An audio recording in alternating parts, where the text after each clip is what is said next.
우리 인생에도 비가 오고 먹구름이 끼고 천둥번개가 치는 때가 있지만 잠깐 지나가는 것. 비도 1년 내내 평생 오는 게 아니고 잠깐 지나가는 것이니까 이것도 우리는 맑은 날이 오기를 기다려야 되겠지요. 어두운 것 후에 빛이 오고 이 세상 지나가면 영원한 영생의 세계가 옵니다. 오늘 우리가 밤에 잠을 자고 일어나니까 또 밝은 하루가 오는 것처럼 지금 우리가 만난 이 환난은 영원한 것이 아니고 잠깐 지나가는 것이다. 그렇게 받아들이면 가볍겠지요. 그러나요? 지금 내가 만난 이런 환난이 나에게만 오는 것 같지만 이 지구상에 살고 있는 모든 사람들에게는 안전함이 없습니다. 여기서부터 우리를 구해 주시려고 예수님이 오셨고 우리의 삶 속에서 이런 고통에서 구해 주시려고 우리에게 말씀을 보내십니다.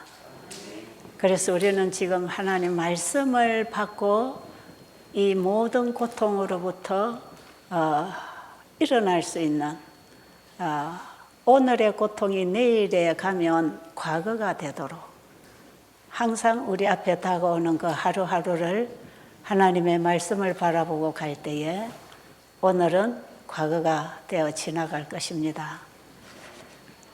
이런 얘기를 제가 괜히 하는 게 아니고 제가 인생을 살아보니까 그렇더라고요. 저도 이제 인생을 좀 살 만큼 살다 보니까 다 이게 지나가는 것이구나. 그런데 항상 앞당겨서 걱정하고 좌절하는구나. 하나님은 항상 우리에게 그날그날의 필요를 공급하시고 우리를 인도하시겠다고 하셨는데 그래서 매일의 양식을 구하고 그날에 하나님이 주시는 걸로 살면 하루하루 우리의 고통과 질병과 괴로움은 지나가는 것인데 우리는 항상 그 고통과 질병에 머물러 있다는 것이지요. 그래서 뒤의 것은 잊어버리고 앞을 향하여 주님을 바라보며 전진하게 되기를 간절히 바랍니다. 이게 우리의 인생이더라고요. 제가 여러분에게 건강 강의를 해드리고 복음 강의를 해드리고 이런 많은 얘기들을 하면서 사람들에게 어떻게 좀 도움을 줄 수 있을까 이런 생각을 하면서 제가 참 많은 강의를 하고 있잖아요. 유튜브에 들어가면 제 강의가 한 2만 개가 올라가 있답니다. 저는 언제 그렇게 많이 했는지도 모르겠어요. 그런데 그 얘기를 다 주워 모아서 다 들어본다면 다 들을 사람도 없겠지만 하나의 얘기를 하고 있는 걸 알게 될 것이에요. 사도 바울이 일평생 복음을 전하면서 이곳저곳을 다니면서 초대 교회들을 개척하고 이 사도시대 교회를 세우면서 가장 복음 전도자로서 많이 활동하신 분 아니에요? 제가 사도행적을 공부를 하면서 이 바울의 행적을 쭉 짚어나갈 때 가는 곳마다 하나의 복음을 전했어요. 그 하나의 복음. 그가 만난 예수님을 증거하는 복음이었어요. 우리를 위하여 십자가에 달려 돌아가신 그 예수님이 어떤 분인지 그 예수님을 얘기하고 오직 십자가 외에는 자랑할 게 없다고 하면서 자기 인생을 마친 사람이에요. 그 십자가에 우리의 운명이 걸려 있습니다. 영원한 사망의 운명을 타고난 우리 인간은 십자가에서 그리스도와 함께 내가 죽고 그리스도를 내 안에 다시 영접해서 거듭남으로 우리의 운명이 바뀌는 사건이에요. 바울은 다메섹 도상에서 그 예수님을 만나고 그 예수님이 자기가 핍박하던 예수, 그렇게도 사도들이 이 예수를 전한다고 죽이려고 찾아 달려갔던 그 바울이 그 다메섹 도상에서 예수님을 만난 이후에 그는 그 예수님을 전하게 되었고 아라비아 강야로 가서 3년 동안에 거기서 어떤 인간과 대화하지 않고 어떤 인간에게 자기의 어떤 문제에 대해서 질문하지 아니하고 거기서 답을 얻으려고 하지 아니하고 아무도 없는 광야에 나가서 오직 하나님께 자기의 일을 다 구하면서 하나님과 교통하는 동안에 그 다메섹 도상에서 만났던 그 예수님이 우리 인류에게 어떤 분인가를 계시를 통해서 이 구속의 경륜에 대해서 다 빛을 받았어요. 그래서 그는 3년 동안에 오직 주님과 교통하면서 주님께 듣고 배웠잖아요. 이런 확실한 증거를 가지고 그는 복음 사업에 임했던 것이에요. 오늘날 우리가 진짜 십자가 예수님을 나의 개인의 구주로 만났다면 그분 안에 있는 진리가 우리에게 구속의 경륜에 대한 계시를 열어주는 진리예요. 그래서 진짜 우리가 예수님을 만나고 그분을 사랑하게 되고 그분이 주신 말씀을 우리가 그리스도 안에서 성령의 가르침을 따라 배우게 된다면 다른 말을 하고 다른 일을 하고 다른 쪽에 우리의 관심을 기울일 수가 없어요. 우리가 진짜 예수님을 알았다면 그분에게서 온 어마어마한 구원의 선물이 우리 모든 인류에게는 그보다 더 큰 선물이 없어요. 가장 큰 기쁜 소식으로 예수님은 이 땅에 오셨던 것이거든. 바울은 자기 일생을 통해서 굶거나 매를 맞으나 감옥에 갇히나 죽거나 아랑곳 없이 정말 그 예수님을 전하는 일에 일생을 바치게 되는 그 열정을 우리도 가질 수 있다는 것입니다. 저는 바울처럼 예수님을 환상으로 귀로 듣고 보고 이렇게 만난 것이 아니고 제가 계시를 봐서 그 구속의 청사전을 다 공부한 건 아니지만 그 예수님에 대한 계시가 이 성경에 다 기록이 되어 있기 때문에 성경에서 예수님을 보고 그분의 음성을 듣고 그분의 가르침을 배웠을 때 바울이 직접 보고 듣고 배운 그분에 대해서 우리도 알게 되어 있는 것이에요. 그래서 우리는 지금 성경을 공부를 해야 된다는 거. 이게 너무 중요합니다. 그런데 지금 여러분들이 인생의 환난을 만났잖아요. 환난 날에 나를 부르라. 내가 너를 건지리니 네가 나를 영화롭게 하리라. 저도 제 인생의 환난에서 예수님께 도움을 구하고 그분을 만났을 때 그분이 나를 구원해 내신 그분을 지금 저는 증거하고 있는 것이에요. 제가 여러분들에게 예수님에 대해서 얘기하고 성경에 관해서 이 진리를 얘기하고 건강 원리를 얘기하고 하는 이런 것은요, 어떤 과학자가 쓴 책에서 제가 가지고 와서 가르치는 게 아니에요. 정말 이 모든 진리의 지식과 보화가 예수 안에 있습니다. 아십니까? 골로새서 2장 3절에 보면 예수 안에는 지혜와 지식의 보화가 가득했다 그랬죠. 골로새서 1장 25절 26절로 보면 그 예수를 내 안에 영접해서 내 안에 그분이 계신다는 것이 예수님과 내 관계의 비밀이라 그랬어요. 비밀은 주고받고 둘만 아는 것 아니겠어요? 우리는 예수님과 개인의 교제를 할 수 있어야 합니다. 그래서 성경의 기록이 너무나 사실이고 현실이고 이게 막연한 책도 아니고 이 우주를 창조하신 하나님이 계신다는 것도 너무나 확실하게 증명되고 있지 않습니까? 이 우주 세계를 어떤 인간이 만들어낼 수 있겠습니까? 아니면 이런 것들이 저절로 생겨서 저절로 되고 있겠습니까?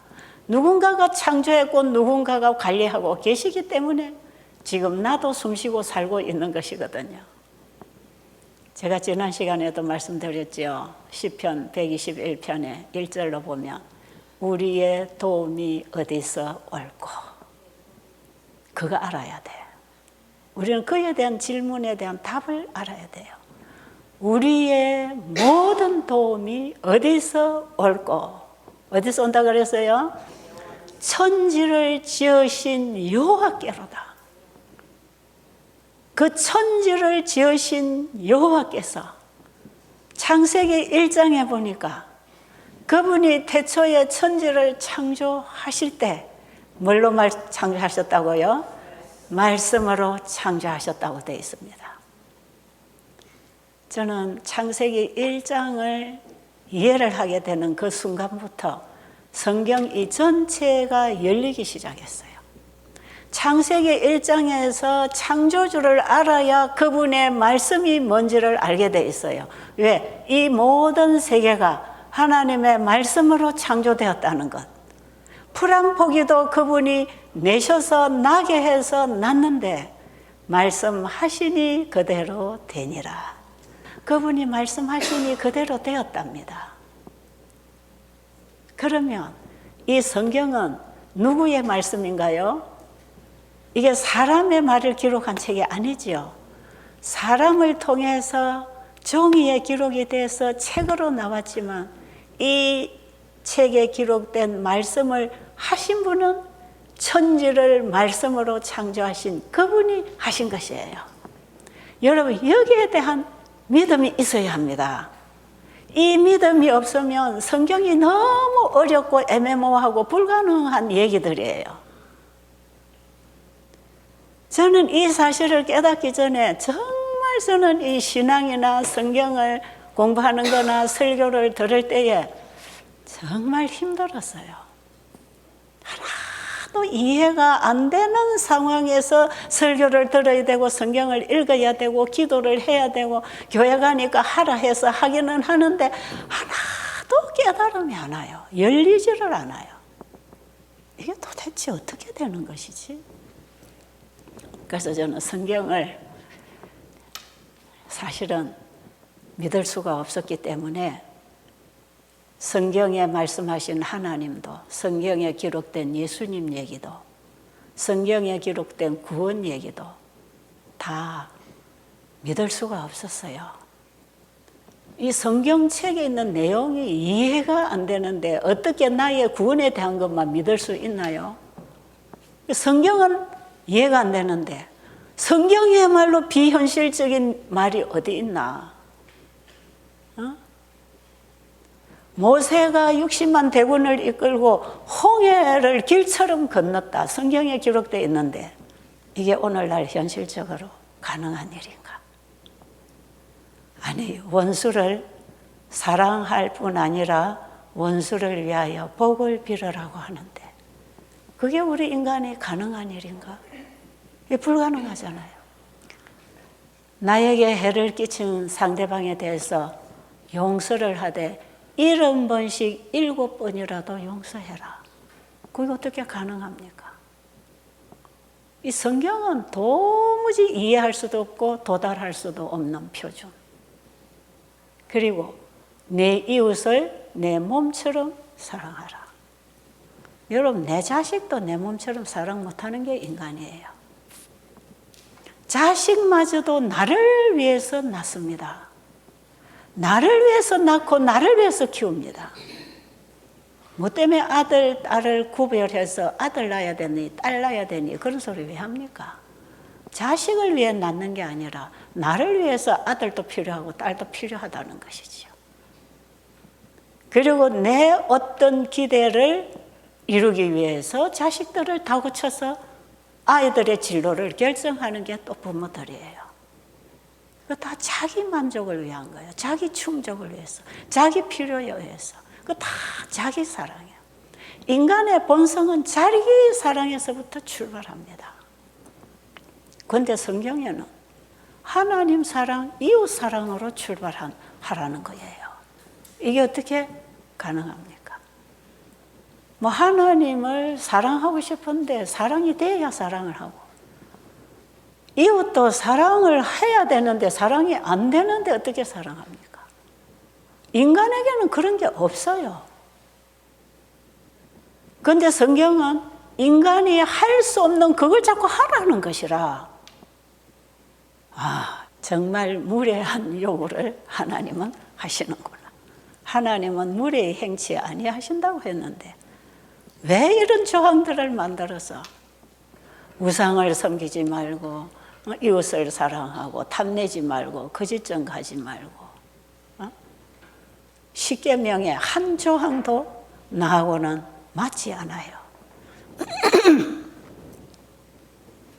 그러니까 성경을 깨달아서 성경에 말씀하시는 하나님을 알아야, 하나님이 이런 분이구나, 여기서부터 하나님 말씀을 이해하고 믿어져서 순종이 될 텐데 그게 하나도 안 됐어요. 저는 교회를 30년까지 다니면서 이거 몰랐어요. 그러니까 저와 같은 교인들이 얼마나 많을까 생각해 보면 참 깝깝해요. 그런 의구심이 가득 차서 하나님에 대한 믿음은커녕 불신만 자라고 있는데, 목사님이 설교하시면서 고린도전서 13장을 펴놓고 이런 것이 사랑이다. 거기 고린도전서 13장에 보면 사랑이 뭔지 기록이 잘 돼 있잖아요. 천사와 같은 말을 할지라도 사랑이 없으면 울리는 꽹과리가 되고, 네 몸을 불사르게 내어주고 네 가진 것으로 다 구제할지라도 사랑이 없으면 아무 소용이 없다. 믿음도 좋고 소망도 좋고 다 좋지만, 네가 그 가진다는 건 좋지만 사랑이 없으면 다 무익한 것이다. 우리가 구원의 소망을 가지고 재림의 소망을 가지고 살고 있지만, 우리가 주님을 믿는다고 고백하고 믿습니다, 믿습니다를 고백하고 있지만 사랑이 없으면 아무것도 아니요. 그래서 사랑해야 된다. 사랑해라. 사랑하자. 이런 얘기 설교하시죠. 답을 안 가르쳐줘. 하라고는 하면서 답을 안 가르쳐주는 거예요. 어떻게 자기 사랑의 본질을 가지고 태어난 인간이 이웃을 사랑하고 남을 위해서 살아갈 수 있느냐. 이거는 다 사람은 자기를 위해서, 친절도 자기를 위해서 베풉니다. 교회 헌신하고 예수 믿는 것도 자기 구원을 이루려고 믿고 있단 말이에요. 이 본질이 이기적인 거예요. 근데 이게 어떻게 될 거냐 말이에요. 그래서 저는 그런 설교를 들으면, 그럼 당신은 그거 사랑하고 있습니까? 그걸 좀 가르쳐 주세요. 나는 그걸 배우고 싶어요. 나도 하고 싶어요. 그런데 안 되잖아요. 그럼 당신은 어떻게 하는지 그걸 좀 가르쳐 주세요. 그러니까 설교자가 설교를 하면 거기서 계속 저는 반문합니다. 당신은 그거 하고 있습니까? 그거 되고 있습니까? 당신은 사랑은 고사하고 자기 가진 걸 다 가난한 자에게 나눠주고 있습니까? 자기 몸을 불살라서 상대방을 살리기 위하여 내 생명을 희생시키고 있습니까? 아니잖아요. 그런데 그걸 해도 사랑이 없으면 아무것도 아니라는데, 아무리 설교를 유창하게 천사의 말로 해도 그건 다 울리는 꽹과리라고 하는데, 말만 번지르하게 설교만 잘해가지고 안 된다는 얘기를 당신이 지금 하고 있으면서 당신은 그 사랑을 가지고 있나요? 그게요, 인간 안에는 그게 없어요. 그러니까 어느 누구도 이게 없는 것이에요. 그렇기 때문에 우리는 고린도전서 13장을 펴고 설교를 하려면 이 사랑이 어디에 있으며 어떻게 우리가 이걸 받을 때 할 수 있는지 방법을 가르쳐 줘야 되잖아. 그걸 안 가르쳐 줘요. 믿음, 소망, 사랑, 그 중에 제일은 사랑이라 했을 때 그 사랑이 예수님입니다. 그 사랑이 하나님 자신이에요. 그분을 내가 믿음으로 개인의 구주로 주인으로 내 안에 영접하지 아니하고는 그 사랑을 만날 수도 없고 만들어낼 수도 없는 것이에요. 그러니까 이 모든 말씀에 대한 가능성은 예수님이 내 안에 임하셔서 그분이 해 주실 때만 가능하다. 이걸 처음부터 가르쳐 줬으면 제가 믿음으로 말미암은 의가 뭔지 그때 제가 이미 깨달았을 거예요. 그런데 제가 이걸 내가 예수님을 만나는 경험을 한 이후에 이게 무슨 뜻인지를 알았어요. 그러니까 성경의 저자들은요, 예수님 만난 자기들의 신앙 고백입니다. 신약 성경의 대부분을 이루고 있는 사도 바울은 자기가 예수님 만난 신앙 고백을 쓰고 있는 것이에요. 그걸 설교할 때마다 가는 곳마다 자기 신앙 간증을 해요. 그리고 자기가 지나온 교회마다 이 자기 신앙 간증으로 편지를 씁니다. 그래서 바울의 편지서가 전부 자기가 예수님 만난 신앙 고백 아닙니까? 영원한 복음이신 예수님을 나의 복음으로 만났을 때 나의 복음을 전하는 것입니다. 그럴 때에 이렇게 막연하게 하라로 가르치지 않습니다.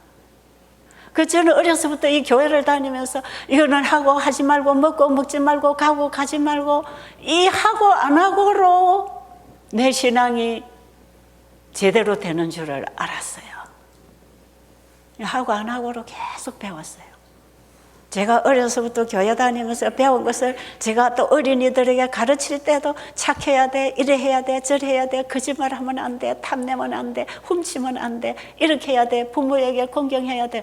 맨날 하고 안 하고를 지적을 해가면서 가르치면서 제 신앙이 거의 40년이 가까워 왔단 말이에요. 저는 7살 때부터 교회를 다녔거든. 그런데 하나도 내가 되는 게 없어. 내가 하지 말라고 가르친 그걸 내가 하고 있는 거야. 참 웃기는 거죠. 얼마나 위선적이고 형식적이고 이중적이고 가식적인 자기 자신이 기만당하고 있는 줄도 모르고 상대방에게 가르치느라고 큰 소리 치면서 제가 그렇게 살아왔어요. 근데 제가 며칠 전에 이사야 53장 여러분 공부하라 했지요. 비 오는 날은 밖에 가서 몸 운동 못할 때 방에 앉아서 말씀 펴고 말씀을 받아서 내 마음의 변화가 일어나는 마음의 운동을 할 필요가 있다. 그러니 비 오는 날도 더 좋은 것을 얻을 수 있으니까 여러분 비 오는 날도 감사하게 맞이하라 그러잖아요. 여러분 제가 지금 눈이 어두워서 여러분들이 저에게 아마 동정심을 보내는지 모르지만 저는 눈을 뜨고 이 세상 것을 보고 달려갈 때보다 훨씬 지금이 저는 감사하고 행복합니다. 보지 말아야 될 것들을 다 눈을 감겨놓고 진짜 봐야 될 것들을 열어주고 계시는 거죠. 저는 지금도 누가 불편하지요? 힘드시지요? 제 위로의 인사를 해주면 아니요. 저는 지금이 제일 좋습니다. 저는 안 보여서 좋은 게 한두 가지가 아닙니다. 보이는 일을 찾아가다가 보이는 일을 멈추니까 이제 안 보이는 쪽으로 또 하나의 눈이 열린다 이 말이에요. 여러분 우리의 눈도 두 개가 있다는 거 아시겠어요? 가시적인 물질을 보는 우리의 시력이 있는가 하면 영적 시력이 있습니다. 하나님을 알고 배우고 말씀을 통해서 진리를 깨닫고 알아가는 영적 시력이 있단 말이에요. 그래서 이 보이는 것들을 딱 닫아놓고 보이지 않은 세계를 열어주니까 이게 훨씬 더 잘 들어오는 거야. 제가 옛날에 그 예수님을 나의 개인의 구주로 영접하던 그 이사야 53장이 지금에 와서는 더 깊고 넓고 크게 그래서 우리의 도움이 어디서 옳고 천지를 지으신 하나님께로다. 사랑이 메말라서 줄 사랑도 없는데 맨날 사랑 너 왜 안 하냐? 왜 너 사랑할 줄 모르? 너는 사랑이 없는 인간이야. 그런 거 우리 시비 걸고 갈등하고 살았잖아요. 없어요. 남편에게도 없고 아내에게도 없어요. 그 사랑이 어디서 와야 된다? 그 사랑이 우리에게 필요합니까? 오늘날 이 세상에 왜 이런 갈등이 생깁니까? 사랑이 없어서 그렇단 말이에요. 죄가 우리를 지배하니까 그렇단 말이에요. 왜 남편에게 꼴보기 싫고 아내를 굴림하고 아내를 상처 주고 왜 싸우고 부부가 한평생 살면서 서로 돕고 사랑하고 살아도 부족한데 왜 그렇게 싸우고 갈라지고 깨지고 왜 이렇게 해야 합니까? 진짜 우리에게 필요한 걸 잃어버려서 그렇습니다. 내가 가지고 서로 사랑하고 돕고 살아야 되는 이것 없어져서 그래요. 죄가 들어와서 이걸 다 깨버렸잖아. 그런데 지금도 하나님께서는 우리에게 필요한 걸 주시겠다는 거 아닙니까? 그리고 이미 주셨지 않습니까? 우리의 도움이 어디서 온다? 천지를 지으신 하나님께로부터 오는데 그 하나님은 이 세상을 창조하실 때 하나님의 사랑의 물질들을 다 만들었어요. 하나님 지으신 모든 세계는 하나님은 사랑이라고 외치고 있는 것이고 그 하나님이 창조하신 모든 세계는 하나님의 사랑의 법칙에 벗어나지 않고 지금 살고 있는 것이에요. 그래서 하나님이 창조하신 모든 세계는 하나님께 받은 것을 다른 존재에게 나누고 살잖아요. 계속 하나님께 주시는 걸 받아서 나누고 하나님께서 주신 걸 받아서 나누고 사과나무가 사과 열매를 맺어서 사과나무가 먹고 사는 게 아니에요. 사과나무가 열심히 사과 열매를 맺어서 다른 존재들에게 양식을 주고 있잖아요. 여러분, 우리가 먹는 채소나 곡식이나 과일이나 견과류들은 열심히 자라고 꽃피고 열매를 맺고 연걸어서 그것들을 다른 존재에게 다 나눠줍니다. 그리고 또 자라서 또 꽃피고 열매 맺어서 또 나눠주고 또 나눠주고 우리는 그들을 통해서 우리의 양식을 받고 산소를 받고 지금 살아가고 있지 않습니까? 태양은 하나님께로부터 오는 생명 에너지를 온 대지에 보내서 식물들이 광합성 작용을 통해서 열매들을 맺고 양식을 만들어주면 그것을 또 식물은 다른 존재에게 나눠주고 끊임없이 하나님께로 받은 것들 나누고 살아가는 세계가 하나님의 창조 세계입니다. 태양의 빛을 스스로 발생하는 게 아니죠. 태초에 하나님이 천지를 창조하실 때 빛이 있어라. 그 빛에서부터 태양이 만들어진 것이에요. 해와 달과 별이 비추는 그 빛은 바로 하나님께로부터 온 빛을 반사하고 있는 것입니다. 그들은 자기들이 받은 생명 에너지를 또 다른 존재에게 나눠주지요. 이 지구에 있는 모든 생명체가 살아있는 생물들이 태양이 보내는 빛을 받지 않고 살 수 있는 생물은 아무것도 없어요.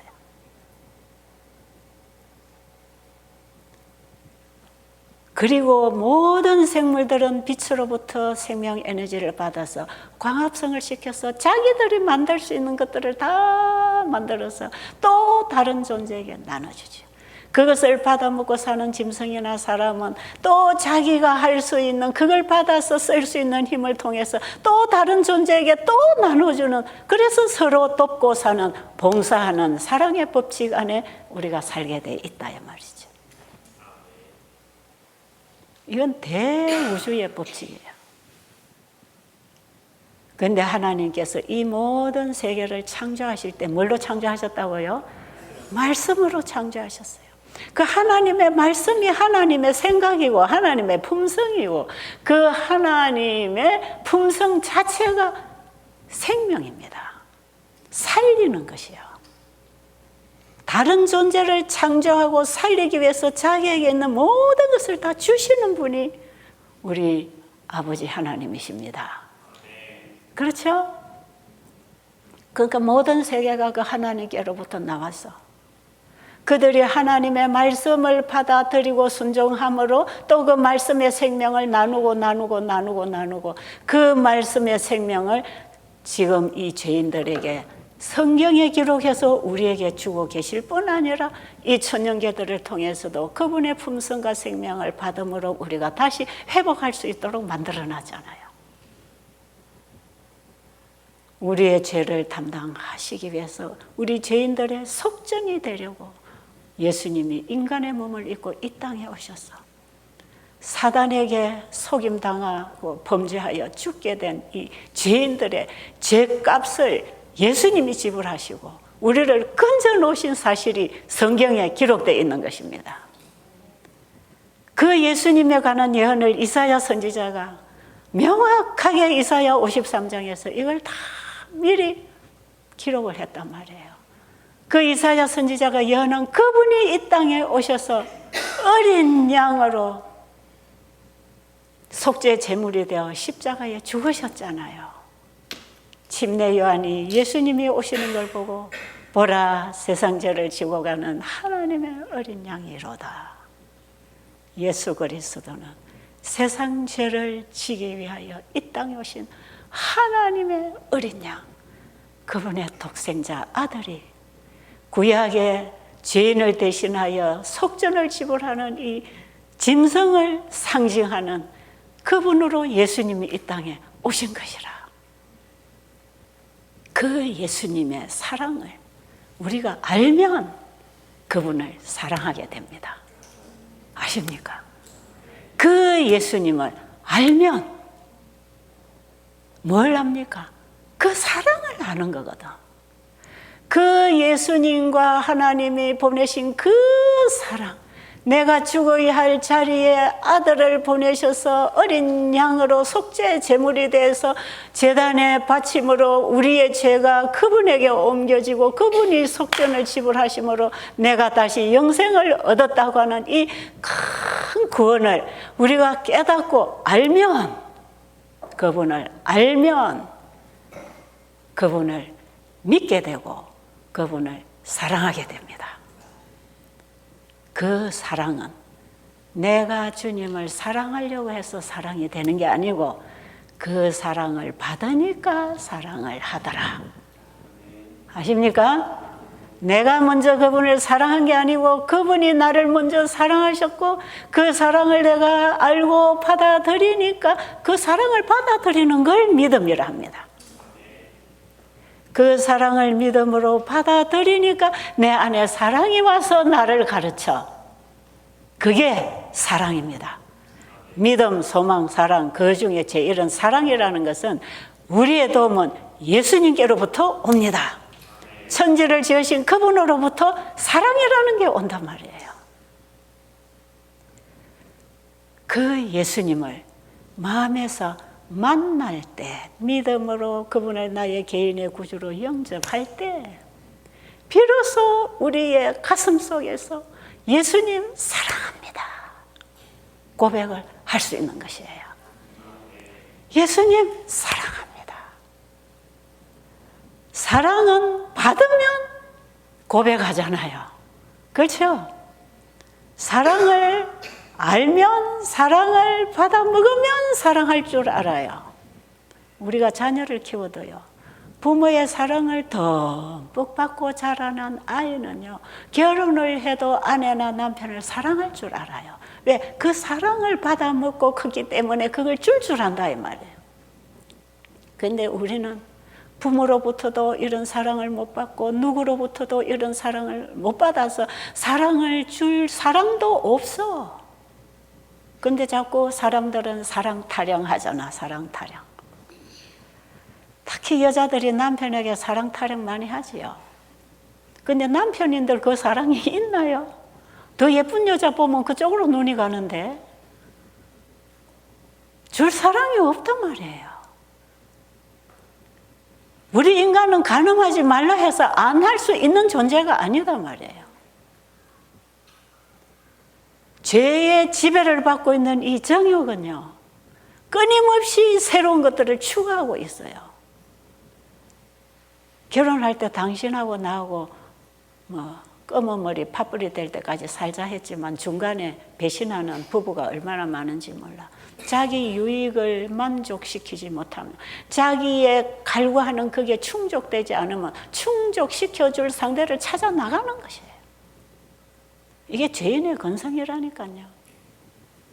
그러니까 성경에 탐내지 말라, 거짓증 하지 말라, 살인하지 말라, 간음하지 말라, 그거 우리 인간은 안 돼요. 그런데 성경에는 왜 이걸 하라고 했을까? 그게 궁금하잖아요. 그러니까요, 우리가 뭘 알아야 되는가? 하나님께서 말씀하신 그 말씀은 하나님이 이루어 주실 것이다. 이 믿음을 창세기 1장에서 가져야 되는 것이에요. 저는 거기서 이 놀라운 진리를 깨달았어요.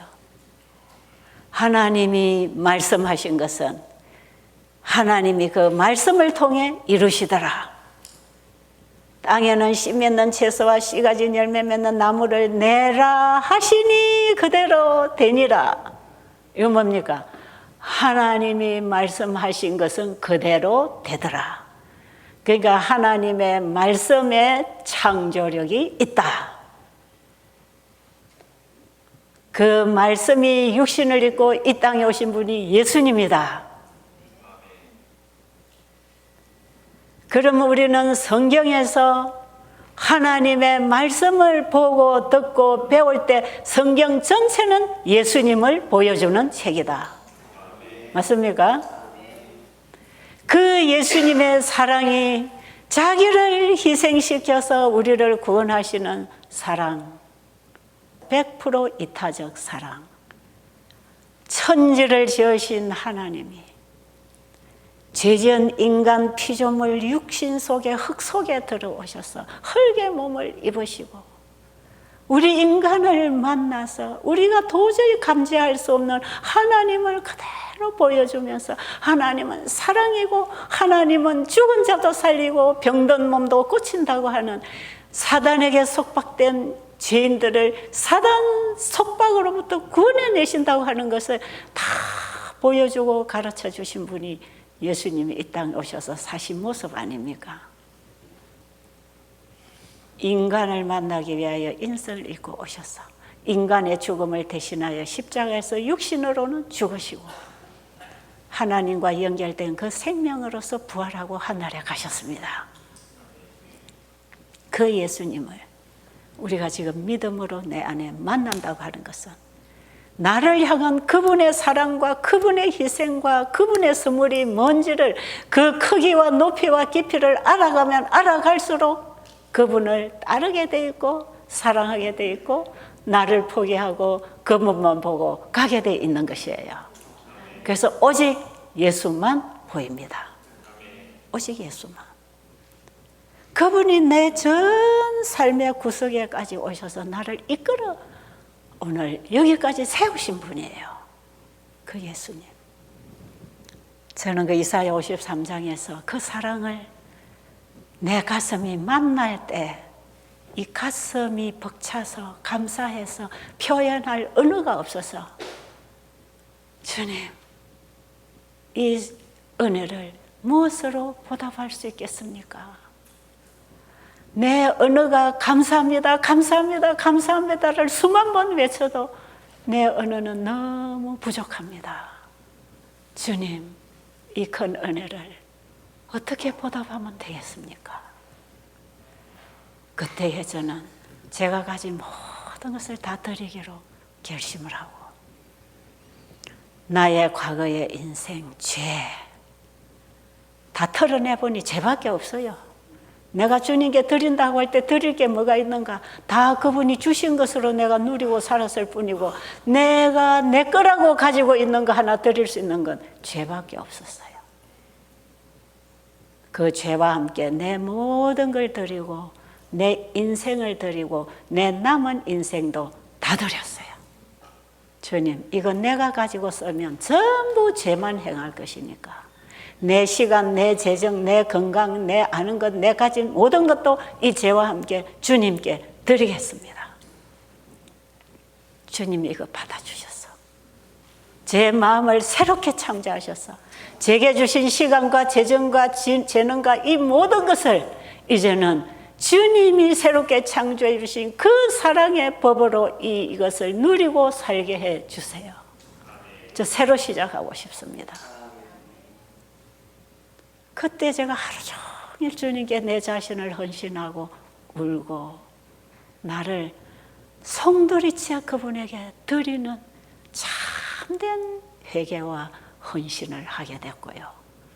저는 그때의 그 감화와 감동, 성령께서 내 안에 송두리째 내 죄를 주님께 드리게 하는 그 회개, 이것을 저는요 그 뒤로 한순간도 안 놓치고 싶은 거야. 그래서 그날에 내가 충분하게 내 가슴을 채우기 위해서 하루 종일 제가 문 밖에 안 나오고 전화가 와도 받으러 안 가고 손님이 찾아와도 안 나갔어요.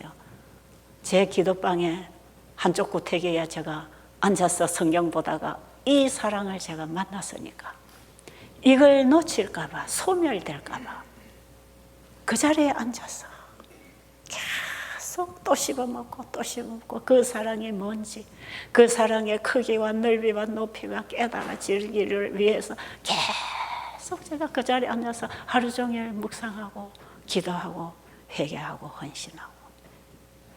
여러분, 우리 자신을 주님께 온전히 드리라 그러죠. 그거 어렵지요. 스스로는 안 돼요. 하나님의 사랑이 올 때 자발적으로 드려집니다. 내가 하는 게 아니야. 그분이 하시는 거라. 그러니까 말씀하신 분이 이루시겠다 이 말이에요. 여러분, 창세기 1장을 알아야 성경 전체를 이해한다는 것은 하나님의 말씀으로 우주 세계가 창조되어 나왔다면 하나님이 하신 말씀은 하나님이 이루시는 거 아닙니까? 그리고 하나님의 말씀에는 창조력이 있기 때문에 말씀하신 그 일은 반드시 이루어진다. 천지가 없어져도 하나님의 말씀은 1.1핵도 없어지지 아니해. 왜? 그 말씀은 창조력을 가지고 있으니까. 그럼 성경 전체가 그 창조력을 가지신 하나님의 말씀을 사람이 받아서 성경에 기록했다고 할 때 이게 다 하나님의 말씀 아닙니까? 그러니까 하나님 그분이 이루실 것이지요. 그렇습니까? 그럼 여기서부터 우리는 자유하는 거야. 하나님의 말씀에 창조력이 있어서 그분이 하신 말씀은 그 말씀하신 그 말씀 자체가 말씀을 이루는 능력이 있구나. 그래서 사실은요, 요한복음 1장 1절에 태초에 말씀이 계시니라는 그 말씀이요, 원어적으로는요, 그 말씀이 물질하고 동일어로 사용이 됩니다. 하나님의 말씀이 계셨다는 그 말씀은 하나의 물질과 동일어로 사용이 되는 단어예요, 그게.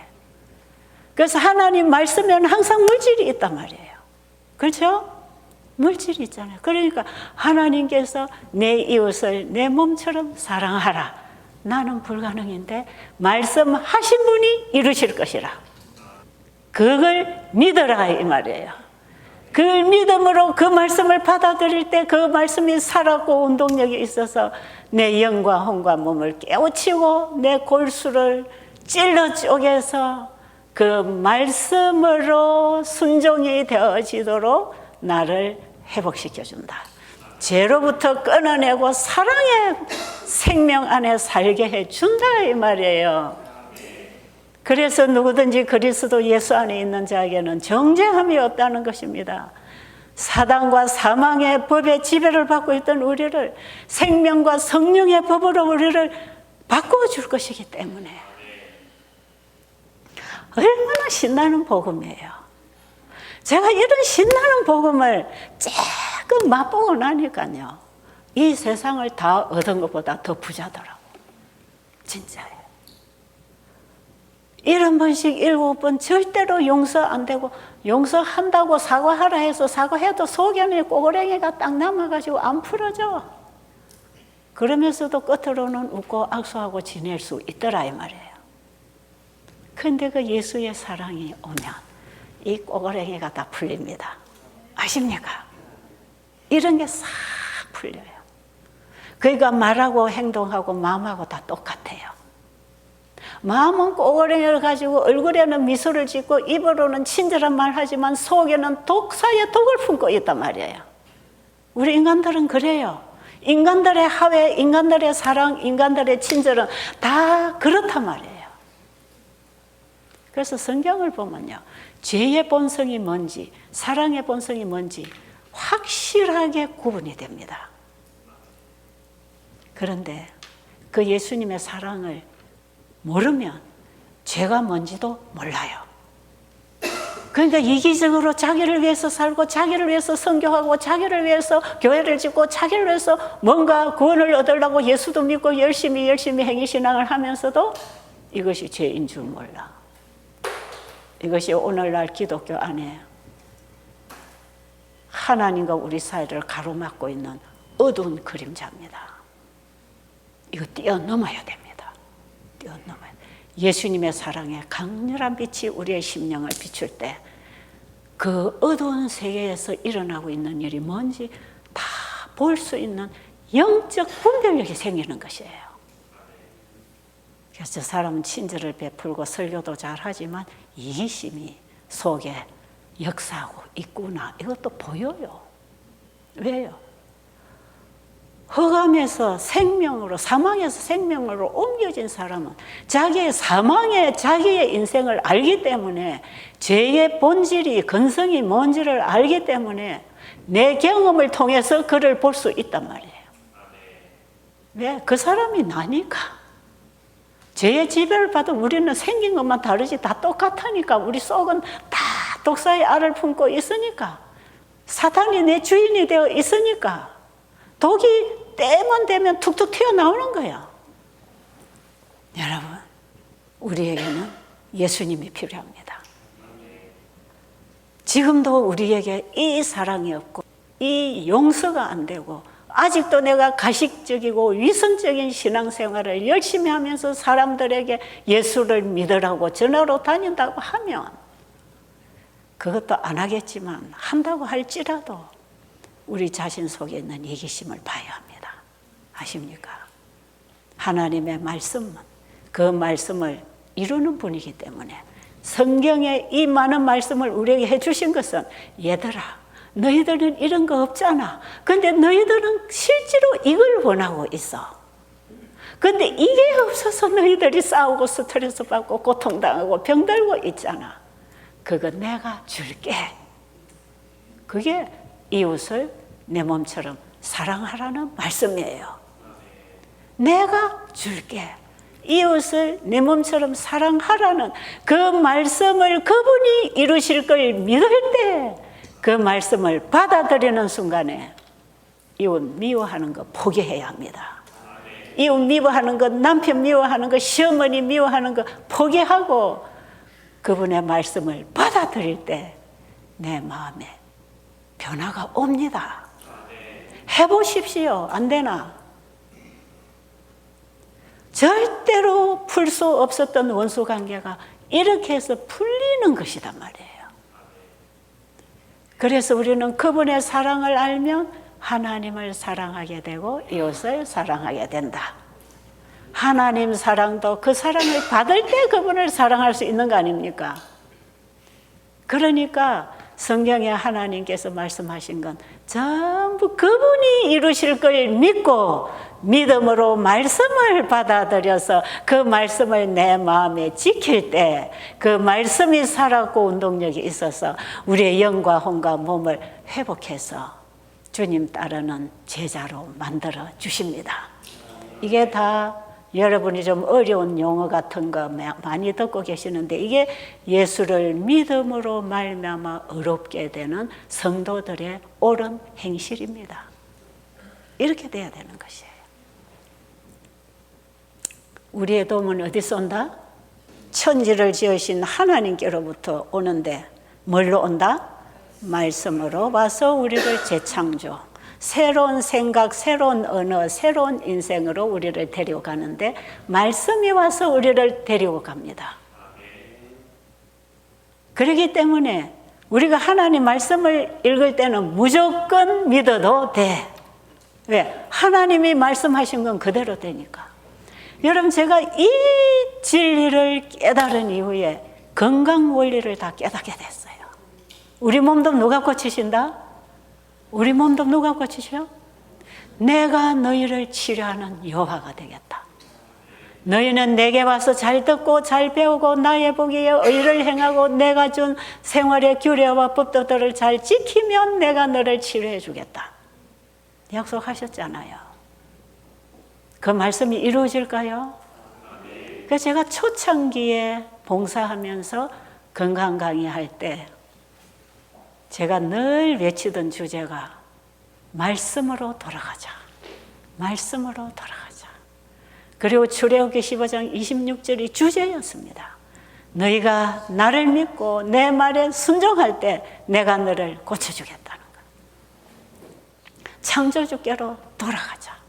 우리의 도움은 그분께로부터 오는데 그분께로 돌아간다는 것은 그분의 말씀을 받고 말씀의 인도를 받아 살아가는 것이 창조주께로 돌아가는 것입니다. 그래서 요한복음 6장 63절에 보면 살리는 것은 영이니 육은 무익하니라. 내가 너에게 이른 말이 영이요 생명이라. 우리를 살리고 치료하고 구원하는 능력은 하나님의 말씀입니다. 우리 인간 육은 무익합니다. 아무것도 스스로 할 수 없는 존재입니다. 그 말씀을 받을 때 우리의 생각이 달라지고 우리의 언어가 달라지고 우리의 입맛이 달라지고 그래서 우리는 드디어 그분의 주신 말씀에 순종하게 됩니다.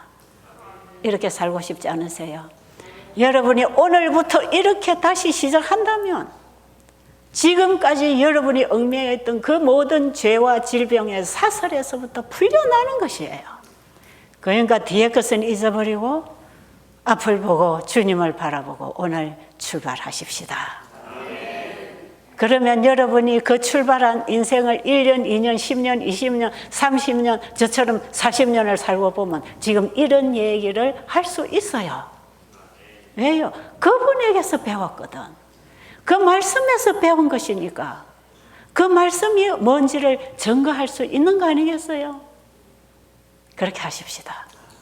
우리의 남은 시간이 얼마 될지 모르지만 남은 시간에 하루를 살아도 1년을 살아도 그 경험 속에 살다가 주 안에서 잠들면 예수님 재림 때 부활할 것입니다.